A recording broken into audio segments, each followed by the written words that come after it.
Joël et Kossi vivent à Lomé, au Togo. Les deux amis ont la même ambition, participer au développement de leur quartier en impliquant d'autres habitants. Avec de jeunes entrepreneurs, ils font vivre le premier Fab Lab du Togo.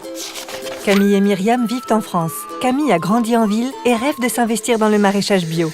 Myriam est institutrice dans un village de Seine-et-Marne. Elle craint que les terres agricoles proches de l'école ne soient transformées en lotissement. Alors, elles ont rejoint une association d'agriculteurs et de citoyens engagés. Aminata et Faustin vivent à Kinshasa, en République démocratique du Congo.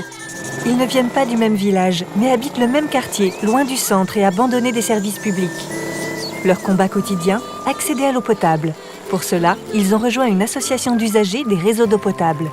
Joël, Kossi, Camille, Myriam, Aminata et Faustin ont des vies et des projets très différents. Pourtant, quelque chose les rapproche, les communs.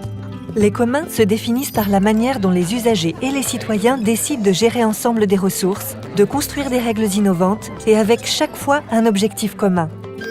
Il peut s'agir de prendre soin d'une ressource, comme dans le cas des jardins partagés qui valorisent des friches urbaines, ou de garantir un accès ouvert à une ressource, comme le propose Wikipédia qui permet une construction collective du savoir.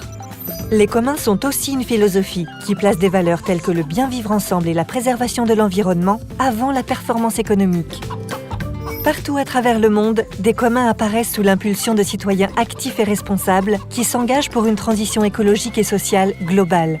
À Lomé, le Fab Lab où se rendent Joël et Kossi est un espace ouvert à tous, qui rassemble des outils numériques dont l'usage est partagé.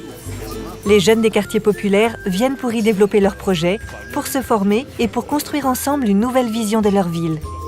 En Seine-et-Marne, l'association d'agriculteurs et de citoyens engagés a pu acquérir des terrains et les louer à Camille.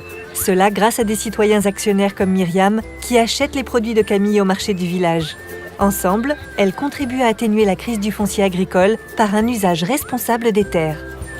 À Kinshasa, Aminata et Faustin participent activement au service d'eau de leur quartier. Ils discutent du prix, de l'entretien des réseaux, de la gestion des fontaines collectives.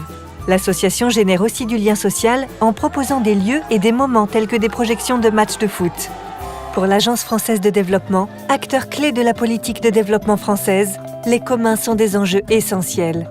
Ils nous invitent tous, citoyens, gouvernements, entreprises, ONG, à faire du développement autrement, à accompagner des dynamiques locales, à privilégier l'intelligence collective. Parce qu'ils portent de nouvelles valeurs, parce qu'ils permettent de trouver des solutions avec les citoyens, les acteurs publics et privés, parce qu'ils mettent l'écologie et le lien social au cœur des préoccupations.